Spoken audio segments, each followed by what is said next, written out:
What is up everyone, welcome to my YouTube channel. This is gonna be the review of the Nacon compact controller for the PlayStation 4, which is a budget-oriented licensed PS4 controller and which might be the best budget controller that you can buy for your PlayStation 4 right now. So I've been using this controller for a while now, for around 6 months or something. It has fared pretty well throughout those 6 months. I did run into an issue which had a drift problem for the right analog stick, which was automatically fixed. I don't know how. So yeah, coming to the general build quality, the controller feels really good in the hands. It's really good if you have small hands. I have normal size hands, so I can grab it both ways, like using all my fingers for the triggers and the bumpers, or using single finger and just switching between them and preferring the knees. Coming to the joysticks feels really nice. It feels like it has a wider range. Maybe it's just because of the smaller size of the actual stick. They have a lot smoothness to them and a nice resistance. They're not like super like greased up and stuff.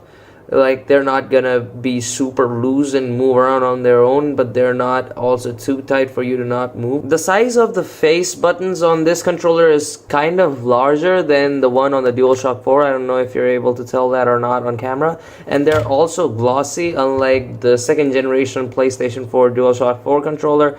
So yeah, let's put that to the side. I don't really like the D-pad, to be honest. I never liked this kind of D-pad. I'm more of a standard PlayStation D-pad kind of guy, but yeah, this just doesn't cut it for me. But that's just personal preference. I don't know what to tell you about that. I actually like the feel of the options and the share button on this controller way more than I do on the standard PlayStation 4 controller. The triggers and the bumpers also feel nice, especially the bumpers. I always like the Xbox kind of bumpers, like the Xbox style bumpers. They feel really good.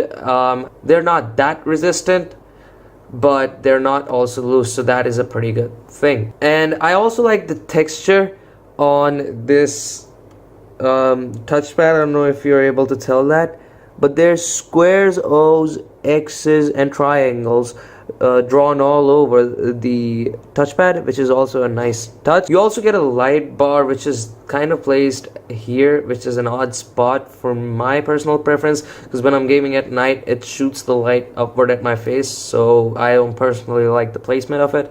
Coming down, you of course have the 3.5mm headphone jack, and there's no paddles or any flashy fancy stuff on the back of the controller because this is a budget controller. So this controller has fared pretty well for me. I don't really like it when I play fighting games like Mortal Kombat.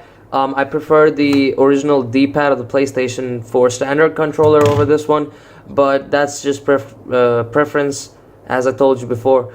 And there's one thing that is missing from this controller. You can't actually use the gyro functions or the motion functions because the light bar is placed here and not up here. One thing I really like is that this is a wired controller, and there's basically no latency issues, and you also don't need to charge it, and the cable that comes along with it is also pretty long, so you can sit back, relax, and play the games from the comfort of your couch and stuff if it's far away from your TV and the console. This controller can also be used on the PC by using the DS4 program, which is available for download. One thing I really like about the controller is its build quality. It feels so rigid, so solid. It doesn't bend, flex, or anything like that like the cheap controllers, but there's gloss on top here, which I personally think it's okay, but yeah, it kind of gives a design feel, but yeah, it's a fingerprint magnet. But I really like the matte texture on the front and the back. One thing I also really like is that there's no bump, like a massive bump here, like the actual PlayStation 4 controller, like the original PlayStation 4 controller. That's a really good thing in my opinion. As I told you, I really like this controller, but there are certain cons, especially the D-pad, and there was also a drifting problem that happened with my controller's right joystick, as I told in the beginning of the video. It's something that was automatically fixed, I don't know how, but I face that issue, and that might be an issue that anyone else might have to face as well. Also, the click on the right and the left analog stick is just too loud, dude. For some people it might be good, but for me it's personally not that amazing because I basically game most of the time during night. Otherwise, this is a perfectly amazing controller for the price. It's less than the price of the original DualShock 4 controller and still a pretty worthy competitor. If you don't mind the D-pad, or if you personally like this kind of D-pad like the Xbox controller, I highly recommend you get this controller. It's amazing. It serves well over longer duration of gaming sessions, and also it's a wired controller, so you don't have to worry about batteries running out. One more thing, if you get any like scratches, like I'm gonna like do it with my fingernail right here. I don't know if you can see that or not. Focus, please. Please, camera. Yeah, like you can see here, they can be rubbed off, so that's nothing major. So yeah, that's pretty much it. That's my review of the Nacon compact controller for the PlayStation 4.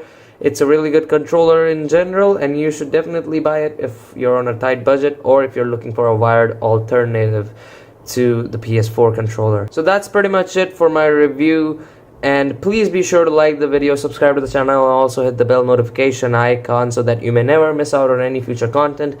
Please help me, I need subscribers, and yeah, that would make my day if you subscribe. Bye for now, everyone. I'll see you next time.